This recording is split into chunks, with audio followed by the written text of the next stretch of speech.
Hello students, this is Sonu. First of all, welcome to the Mathematics Center. Students, आज हम लोग आपका chapter 8 जो कि है कंपेयरिंग क्वांटिटीज, इसके बारे में डिस्कस करेंगे। ये क्या होता है, ठीक ना। तो स्टूडेंट, जैसा कि चैप्टर के नाम से ही पता चल रहा है, कंपेयरिंग क्वांटिटीज, हमको क्या करना है, क्वांटिटीज जो हमारे पास रहेगी उसे हम कंपेयर करना है, ठीक ना। कंपेयर करने का मतलब क्या होता है, इसे जैसे ही हम आगे बढ़ेंगे सारा कुछ क्लियर होता चला जाएगा। सबसे पहले बात करें दोस्त, कन्वर्जन क्या होता है। तो कन्वर्जन का मीनिंग आप इससे पहले पढ़ चुके हैं। कैसे? जो आपको क्वेश्चन कुछ इस तरीके से आता था, जो 1 किलोमीटर में कितना मीटर होता है, कुछ इस तरीके से क्वेश्चन रहता था। 1 kilometre is equal to what metre, यहाँ पर एक्स मीटर करके दिया जाता था। 1 सेंटीमीटर में कितना मीटर होता था। तो ये सारा चीज़ कन्वर्ट करना ही इसको कन्वर्जन बोलते थे। तो ये सारा चीज़ कन्वर्ट करने के लिए आप क्या करते थे, ये वाला फॉर्मूला आप अगर ना भी पता हो तो आप ये याद कर लीजिए, रूल देख लीजिए कैसे इसको कन्वर्ट करते हैं। हमारा पहला यहाँ पर फॉर्मूला क्या है, किलो, यहाँ पर देख सकते हैं, इधर से आप याद कर सकते हैं। मिली, सेंटी, डेसी, यहाँ पर देखिए ये खाली मैंने बॉक्स रखा हूँ। यहाँ पर आप क्या रख सकते हैं, मीटर भी रख सकते हैं, या फिर हो सकता है यदि आप देखिए मीटर लेंथ को यदि माप रहे तो मीटर रख सकते हैं। यदि मास को माप रहे तो यहाँ पर क्या दे दीजिएगा, हम कहाँ पर चले जाएंगे, ग्राम में चले जाएंगे। इसी तरीके से हम इसको चेंज कर सकते हैं, यहाँ पर या तो मीटर कर सकते हैं या तो ग्राम कर सकते हैं, ठीक ना। इसी तरीके से यहाँ पर आप क्लियरली देख सकते हैं। इसको याद कैसे करेंगे, मिली, सेंटी, डेसी, यहाँ पर रख लीजिए, मीटर हम ले रहे हैं, ठीक ना। Milli, centi, deci, metre, deca, hecto, kilo, ठीक ना। यहाँ पर क्या ले लेते हैं, फिलहाल मीटर ले लेते हैं। अब बाद में आप यहाँ पर क्या कर सकते हो, मीटर की जगह आप ग्राम रख सकते हो, ठीक ना। तो ये पूरा किस तरीके से इसको, यदि यहाँ पर मीटर लिए तो पढ़ेंगे कैसे, मिलीमीटर, सेंटीमीटर, डेसीमीटर, यहाँ पर मीटर, डेकामीटर, हेक्टोमीटर और किलोमीटर, ठीक है ना। यदि यहीं पर ग्राम लेते हैं, हम क्या पढ़ते हैं, मिलीग्राम, सेंटीग्राम, डेसीग्राम, यहाँ पर ग्राम, डेकाग्राम, हेक्टोग्राम और किलोग्राम, ठीक है ना।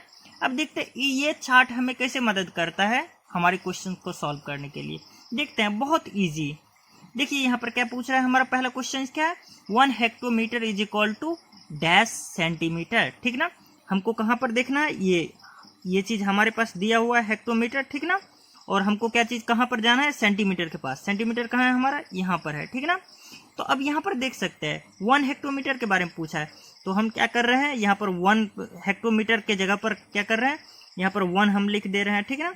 देखिए उसके बाद क्या करेंगे, देखेंगे कितना दूर है हमारे लिए, ये सेंटीमीटर कितना दूर है, 1 2 3 4 प्लेस इधर आगे हमको नीचे आने पड़ रहा है, ठीक ना। तो हम क्या करेंगे, 401 पर रख देंगे, ठीक ना। 1 पर क्या कर देंगे, 40 प्लेस कर देंगे यहाँ पर, यानी कि ये 10,000 centimetre is equal to 1 hectometre होगा, ठीक ना। इसी तरीके से 1 किलोमीटर को मीटर में कैसे कन्वर्ट करेंगे, तो किलोमीटर को कन्वर्ट करने के लिए देखिए ये रहा, हम किलोमीटर पर उंगली रख यहाँ पर रख दिए, पॉइंट कर दिए। अब देखेंगे मीटर कितना दूर है इससे, 1 2 3, ठीक ना। यानी कि 3 जीरो आने वाला है इस बार, ये कर दिया हमने, और कितना जीरो, 3 जीरो, ठीक ना।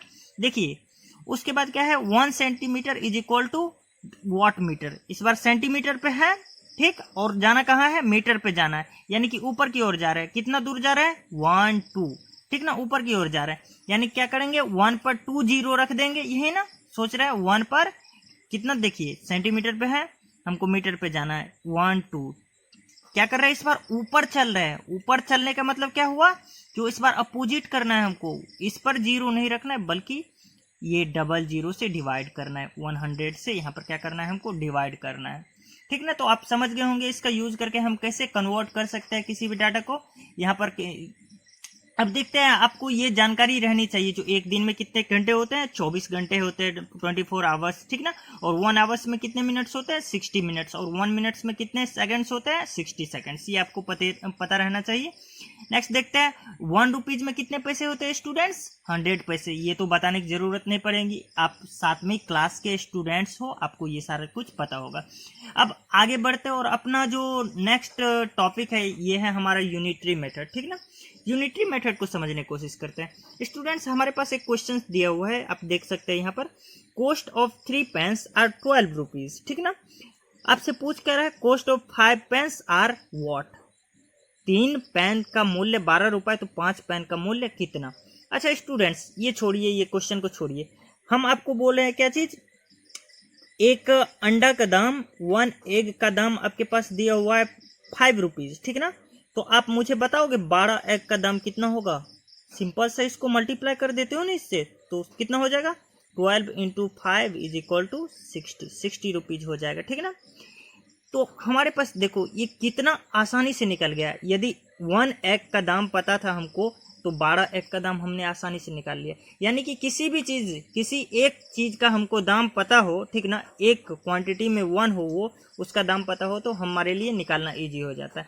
तो यहाँ पर भी हम क्या करेंगे स्टूडेंट्स, कॉस्ट ऑफ 3 पेंस हमारे पास दिया हुआ है। यदि 1 पेंस का कॉस्ट हमें पता रहता तो हम 5 पेंस का कॉस्ट इजीली निकाल लेते। तो 3 पेन का कॉस्ट हमारे पास दिया हुआ है, तो सबसे पहला काम हमारा क्या रहेगा, हम 1 पेन का कॉस्ट निकाल ले। तो जैसा कि आपके पास दिया हुआ है cost of 3 pence are 12 rupees. क्या कह रहा है यहाँ पर, 3 पेंस है, इसका कॉस्ट कितना दिया हुआ है स्टूडेंट, ये दिया हुआ है 12 रुपीज़, ठीक ना। अब 1 पेन का कॉस्ट निकालने के लिए क्या करते हैं स्टूडेंट, 1 पेन का कॉस्ट निकालने के लिए हम ये देखिए यहाँ से ये 3 है ना हमारा, 3 से डिवाइड कर देंगे, इसमें 12/3 हो जाएगा, यानी कि ये कितना हो जाएगा 4, यानी कि 1 पेन का मूल्य कितना हो गया 4 रुपीज़। अब हमसे पूछ कितना कर रहा था, कॉस्ट ऑफ 5 पेंस, तो यहाँ पर 1 का मूल्य इतना 4 रुपीज़ और 5 पेंस का मूल्य कितना हो जाएगा इसी तरीके से, यानी कि ये कितना हो जाएगा 5 इंटू 4 इज इक्वल टू 20। अब देखिए स्टूडेंट्स हम क्या कर रहे हैं, इस मेथड से ये कॉस्ट निकालने के लिए हम 1 पेन का सबसे पहले यहाँ पर निकाल रहे हैं। 1 होता क्या है, यूनिट को आप 1 बोलते हो, तो यहाँ से देखिए यहीं से ये कंसेप्ट आया यूनिटरी मेथड। सबसे पहले हम 1 एक वस्तु का मूल्य निकालते हैं, उसके बाद हम आगे बढ़ते हैं, प्रोसीड करते हैं, ठीक है। नेक्स्ट देखते हैं परसेंटेज का मतलब समझते हैं स्टूडेंट्स। परसेंटेज सीधा सीधा समझ लीजिए, रट लीजिए, जो करना है कर लीजिए। परसेंटेज का मतलब होता है, परसेंटेज का साइन ये होता है और इसका मतलब होता है 1/100। सिंपल सा जान लीजिए। इसी तरीके से x% का मतलब अगर कहीं पर लिखा हुआ हो x%, तो उसका मतलब क्या समझेंगे, x को हम 100 से डिवाइड कर दिए हैं, ठीक है ना। तो अब स्टूडेंट्स आपके लिए तो समझना काफ़ी इजी हो गया। तो आपके पास कुछ इस तरीके से क्वेश्चंस पूछे जाएंगे, जैसा कि आप यहाँ पर देख सकते हैं। हमारा क्वेश्चन क्या है पहला, तो 20% का मतलब क्या हुआ, ठीक ना। 20% का मतलब, जैसे x% का मतलब क्या होता था, x/100। तो इसी तरीके से अब बताइए 20% का मतलब कितना होगा, 20/100। सिंपल सी बात है। और इसे शॉर्ट फॉर्म में करना तो आपके लिए जानते हैं काफ़ी इजी है। तो ये 21 जा 20 और 25 जा 100, यानी कि 1/5 ये हमारा क्या हो गया, इसका शॉर्ट फॉर्म हो गया, ठीक है ना स्टूडेंट्स। अब देखते हैं क्या चीज, ये 1/5 ये तो फ्रैक्शन में हम कन्वर्ट कर लिए। 20% का मतलब हम फ्रैक्शन में समझ गए। क्या हम इसे डेसिमल में भी कन्वर्ट कर सकते हैं, हाँ जी बिल्कुल कर सकते हैं। तो इसके लिए क्या करेंगे, हम 1 को डिवाइड करेंगे 5 से। यहाँ पर करके देख लें, हम 1 को डिवाइड कर रहे हैं 5 से, ठीक। तो हम क्या करेंगे स्टूडेंट्स, ये हमारा तो नहीं लग रहा है, हम यहाँ पर 0 दे रहे हैं, यानी कि ये दशमलव दे रहे हैं, तो यहाँ पर एक 0 आ जाएगा। अब 5 2 जा 10, ये कैंसिल हो गया, यानी कि हमारा कितना टाइम्स में लगा, ये 0.2, यानी कि डेसिमल में भी हम कन्वर्ट कर लिए। यानी कि यदि कोई चीज़ हमें परसेंटेज में दिया हुआ हो तो हम उसे फ्रैक्शन में कन्वर्ट कर सकते हैं और डेसिमल में कन्वर्ट कर सकते हैं काफ़ी इजीली। आप देख चुके हैं। अब स्टूडेंट्स हमारे पास एक क्वेश्चन क्या है, जो कोई चीज़ आपके पास फ्रैक्शन में दिया हुआ है, पूछ रहा है ये कितना परसेंट के इक्वल है, ठीक है ना। तो ये क्वेश्चन को हम कैसे सॉल्व करेंगे, देखिए यहाँ पर 2/5 दिया हुआ है, इससे पूछ रहा है जो कितना परसेंट है। कोई भी चीज़ को यदि परसेंटेज में कन्वर्ट करना हो तो हम क्या करते हैं, 100 से मल्टीप्लाई कर देते हैं। याद कर लीजिए, किसी भी चीज़ को परसेंटेज में कन्वर्ट करना है तो 100 से मल्टीप्लाई कर देते हैं, ठीक ना। तो 100 से मल्टीप्लाई कर दिए तो कितना होगा, 5 1 जा 5 और 5 20 टाइम्स में क्या होगा, होता है 25 जा 100। तो अब 20 आ गया यहाँ पर, 20 इंटू 2 कितना हो जाएगा, ये हमारे पास 40, यानी कि 40% ये हमारा आंसर आ गया। यानी कि 2/5, ठीक ना, ये किसके इक्वल है, 40% के इक्वल है। अब नेक्स्ट क्वेश्चन क्या है हमारे पास, ये 0.6 डेसिमल में दिया हुआ है और पूछ रहा है ये आपसे जो परसेंटेज में इसे ये कितना होगा। तो सबसे पहले तो आप जानते हैं 0.6 ये हमारे पास, इसको हम फ्रैक्शन में पहले कन्वर्ट करते हैं। तो इसके लिए क्या करते हैं, हम ये डेसिमल को हटाते हैं और नीचे में क्या कर देते हैं, 10 कर देते हैं। जितना डिजिट के बाद डेसिमल रहता है उतना यहाँ पर 1 पर 0 रख देते हैं, ठीक है ना। अब देखिए ये हमारे पास किस में आ गया स्टूडेंट्स, ये 6/10, ठीक ना। ये हमारा क्या है, फ्रैक्शन में है। और फ्रैक्शन से अब हमको किस में कन्वर्ट करना है, यहाँ पर देख सकते हैं परसेंटेज में पूछ रहा है। परसेंटेज में कन्वर्ट करने के लिए क्या करते हैं, सिंपली हम क्या करते हैं 100 से मल्टीप्लाई कर देते हैं। इससे पहले वाले क्वेश्चन में भी हम यहाँ पर किए थे 100 से मल्टीप्लाई, तो 100 से मल्टीप्लाई कर देते हैं। अब देखिए यहाँ पर ये 0 इससे कैंसिल हो गया। अब हमारे पास कितना हो गया 10 × 6 यानी कि ये 60, यानी कि ये कितना परसेंट हो गया स्टूडेंट 60%। तो अब आप समझ गए होंगे जो यदि हमारे पास फ्रैक्शन में हो तो उसे परसेंटेज में कन्वर्ट कर सकते हैं, या फिर परसेंटेज में हो तो हम उसे यहाँ पर देख सकते हैं परसेंटेज को डेसिमल में कन्वर्ट कर सकते हैं, फ्रैक्शन में कन्वर्ट कर सकते हैं। यदि फ्रैक्शन में रहे तो उसे परसेंटेज में कन्वर्ट किया जा सकता है, या फिर डेसिमल में रहे तो उसे फ्रैक्शन यहाँ पर परसेंटेज में कन्वर्ट किया जा सकता है। नेक्स्ट क्वेश्चन किस तरीके से आता है स्टूडेंट्स, हमारा जो x% ऑफ 40, इसका मतलब समझ लेते हैं। x% ऑफ 40 का मतलब दिया हुआ है आपके पास x/100। देखिए x% का मतलब क्या होता है x/100, इससे पहले भी हम डिस्कस कर चुके हैं। यहाँ पर देखिए x% का मतलब क्या होता है x/100, तो इसी तरीके से x% का मतलब क्या होगा x/100, और ऑफ का मतलब क्या होता है गुणा का चिन्ह, मल्टीप्लीकेशन, और 40 है तो 40। ये समझ में आ गया। इसी तरीके से आपका क्वेश्चन क्या रहेगा स्टूडेंट्स, जो 20% ऑफ 75 ये किसके बराबर होगा, तो आइए चेक करते हैं, ठीक ना। 20% का मतलब कितना हो गया स्टूडेंट्स 20/100, ठीक ना। 20% का मतलब तो जानते हैं हम, जितना रहता है जितना परसेंट उतना बटे 100। तो उसके बाद ऑफ का मतलब क्या देखा हमने, ये होता है मल्टीप्लिकेशन का चिन्ह, और 75 तो 75। अब देखिए ये यहाँ पर कट जाएगा, यहाँ पर 25 3 जा 75 और 25 4 जा 100, ठीक। अब ये फिर से कट रहा है, 4 1 जा 4 और 4 5 जा 10, तो ये हमारा कितना आ गया 5 3 जा 15 आ गया, यानी कि 20% ऑफ 75 इज इक्वल टू 15, ठीक ना। अब दूसरा किस तरीके से क्वेश्चन पूछा जा सकता है हमारा परसेंटेज से, वो है 2% ऑफ समथिंग इज 30 दिया हुआ है, तो समथिंग किसी चीज का 2% 30 है, तो क्या चीज है वो, ठीक ना, ये चीज पूछ रहा है। तो 2% का मतलब कितना हो गया जो 2/100, ठीक ना, ये तो जानते हैं आप। अब उसके बाद ऑफ का मतलब क्या होता है का, ठीक ना। अब किसी चीज का दे रहा है यहाँ पर, तो क्या चीज का ये तो पता नहीं, तो मान लेते हैं x, ठीक ना। ये किसके इक्वल है 30 के, तो 30 कर दिया हमने, ठीक ना। अब इसको सॉल्व करना तो काफी इजी हो जाएगा आपके लिए, आप जानते हैं सॉल्व करना। तो यहाँ से हमारा x का वैल्यू क्या आ जाएगा, यहाँ पर देख सकते हैं ये हमारा इक्वल होगा, 1 मिनट रुक जाइएगा 1 सेकेंड, ये हमारा इक्वल होगा किस चीज़ का, यहाँ पर देख सकते हैं x का वैल्यू आ जाएगा 30, और ये इस साइड आएगा तो ये रेसिप्रोकल हो जाएगा, यानी कि 2/100 का ये 100/2 हो जाएगा। अब इसको काट करके देखिए 2 ये 15 टाइम्स में कट रहा है, अब 15 पर डबल जीरो यानी कि ये 1500 के इक्वल हमारे पास आ जाएगा, ठीक ना। किसी चीज़ का 2% यदि 30 हो तो मतलब क्या हुआ 1500 का 2% हमारे पास 30 है। नेक्स्ट देखते हैं अपना अगला टॉपिक क्या है, देखते हैं स्टूडेंट्स। अपना अगला टॉपिक जो वो काफ़ी इंटरेस्टिंग होने वाला है। चलिए आज आपको हम क्या बनाते हैं, एक शॉपकीपर बनाते हैं, ठीक ना।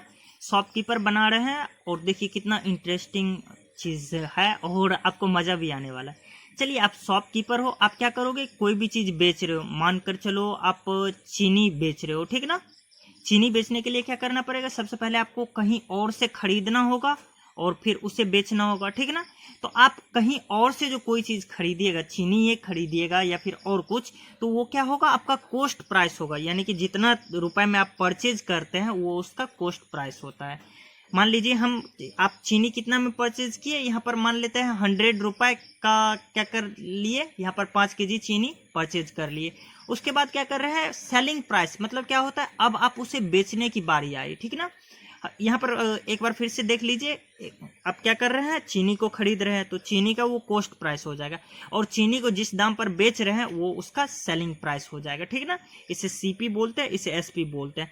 अब देखिए यदि कॉस्ट प्राइस आपका मान लीजिए 10 रुपये में एक पेन खरीदे और उसे 15 रुपये में बेच रहे हैं, सेलिंग प्राइस 15 रुपये है, तो आपको फायदा होगा या फिर नुकसान होगा, सिंपल सा बात बताइए हमको। वो क्या होगा, आपको फायदा ही होगा, वहाँ पर क्या होगा प्रॉफिट होगा। प्रॉफिट कब होगा, ये प्रॉफिट हमारा कब होगा, आप देख सकते हैं जब हमारा कॉस्ट प्राइस कम हो सेलिंग प्राइस से, यानी कि जब हमारा सीपी ये कम हो सेलिंग प्राइस से। और हमारा लॉस कब होगा स्टूडेंट, लॉस किस केस में होगा? जब हम जितना में चीज को खरीद रहे हैं उससे कम में ही बेच रहे हैं, यानी कि कॉस्ट प्राइस से कम हो जाए सेलिंग प्राइस, यानी कि कॉस्ट प्राइस से ये कम हो जाए हमारा सेलिंग प्राइस यहाँ पर कम है हमारा कॉस्ट प्राइस से, ठीक ना? ये समझ में आ गया। अब स्टूडेंट्स कभी कभी क्या होता है, जो आपको प्रॉफिट पूछ दिया जाता है, जैसे कि आप 10 रुपए में पेन खरीदे और 15 रुपए में बेच दिए, आपके पास कितना रुपए का फायदा हो गया? तो 15 माइनस 10 यानी कि 5 रुपए का फायदा हो गया, तो प्रॉफिट हो गया। अब कभी कभी क्या होता है, जो आप 10 रुपए में पेन खरीदे और उसे 8 रुपए में भी बेच दिए, ठीक ना? तो आपको यहाँ पर क्या हो रहा है? नुकसान हो रहा है। कितना का नुकसान हो रहा है? 10 माइनस 8 यानी कि 2 रुपए का नुकसान हो रहा है। तो ये हमारा प्रॉफिट और लॉस निकालने के लिए ये तो काफी इजी चीज है, इसे समझ जाइएगा। उसके बाद आता है हमारा क्या चीज, कभी कभी प्रॉफिट तो आप निकाल लेते हैं लेकिन प्रॉफिट परसेंटेज पूछ दिया जाता है, ठीक है ना? तो इसके लिए क्या करते हैं स्टूडेंट, जितना प्रॉफिट आता है वो चीज हम लिखते हैं, यानी कि प्रॉफिट अपॉन में क्या देते हैं? सीपी मतलब कॉस्ट प्राइस, जितना हमारा ये खरीदे हैं और इंटू 100 कर देते हैं, ठीक ना? और लॉस परसेंटेज क्या होता है, यानी कि जितना आपको हानि हुआ है, हानि का परसेंटेज पूछ रहा है, तो हम क्या करते हैं? लॉस देते हैं, और इस केस में भी हम सीपी ही देते हैं, यानी कॉस्ट प्राइस इंटू 100 से मल्टीप्लाई कर देते हैं। ठीक स्टूडेंट्स, अब आगे बढ़ते हैं, और काफी इंटरेस्टिंग टॉपिक वो क्या है, मानकर चलिए स्टूडेंट्स, आपके लाइफ में ढेर सारी ऐसी प्रॉब्लम या फिर ऐसी कंडीशन, सिचुएशन, परिस्थिति आती होंगी जब आपके पास कुछ काम हो अर्जेंट और आपके पास पैसे ना हो, तो आप क्या करते हैं? पैसे कहीं से ब्याज पर लेते हो सकता है वो आप अपने रिश्तेदारी में लेते हो या फिर आप बैंक से लेते हो, ठीक ना? तो वो क्या करता है, जिस बंदे से आप रुपए लेते हो वो क्या करता है, आपको कुछ ब्याज पर, इंटरेस्ट रेट पर वो आपको क्या करता है? पैसे दे देता है कुछ दिन के लिए, एक लिमिटेड समय के लिए, ठीक ना? तो इससे रिलेटेड कुछ टर्म्स को समझते हैं स्टूडेंट। सबसे पहली बात हम समझते हैं प्रिंसिपल, ये क्या होता है, ठीक ना? हमारा यहाँ पर ये नया टॉपिक है और इसे समझने की कोशिश करते हैं। प्रिंसिपल क्या होता है स्टूडेंट? PRINCIPL, principal. ये क्या होता है स्टूडेंट्स? जितना रुपए आप किसी से लेते हो ना ब्याज पर, उसे क्या बोलते हो आप? प्रिंसिपल बोलते हो। जितना आप ब्याज पर लेते हो, अमाउंट डेट यू बोरोड, ठीक ना? जितना आप ब्याज पर लेते हो, ठीक ना? जितना आप ब्याज पर लेते हो वो क्या होता है? प्रिंसिपल होता है। अब स्टूडेंट, ये कोई व्यक्ति आपको रुपए दे रहा है, ठीक ना?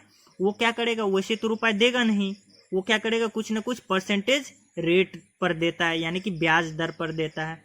ये रेट क्या होता है? हो सकता है 5% पर या फिर 10% पर, यानी कि कुछ ना कुछ उसका रेट रहता है, ठीक ना? मान लेते हैं हमारा क्या है, ये यहाँ पर R% दिया हुआ है, ठीक ना?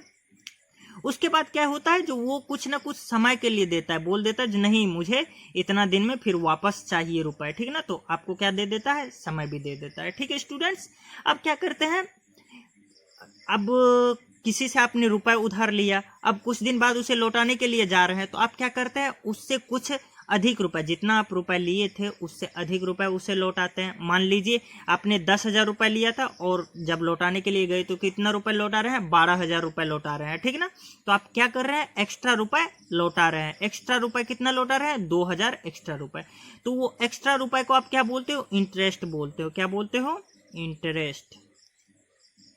वो क्या होता है? एक्स्ट्रा रुपए जो आप लौटा रहे हो, जैसा कि इस केस में आप 10,000 रुपए लिए थे और 12,000 रुपए जाकर के दे रहे हो, तो एक्स्ट्रा कितना दे रहे हो? 2,000। ये 2,000 आपका क्या हो जाएगा? यहाँ पर ये इंटरेस्ट हो जाएगा। अब स्टूडेंट्स, ये इंटरेस्ट कैसे निकाला जाता है, जो मतलब हम इतना दिन बाद 2,000 रुपए ही उसको ज्यादा एक्स्ट्रा कैसे दिए? तो इसके लिए एक फॉर्मूला होता है, सिंपल सा फॉर्मूला। ये क्या है? इंटरेस्ट के लिए I = आप क्या करते हो, ये जो इसके लिए फॉर्मूला होता है P/R/T/100, ठीक ना?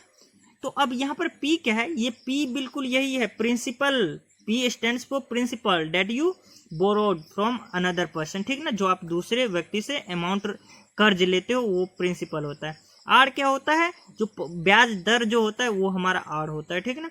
और टाइम क्या होता है? जितना लिमिटेड समय के लिए वो देता है वो हमारा T है। और उसके बाद ये हमारा 100 से हम क्या कर देते हैं?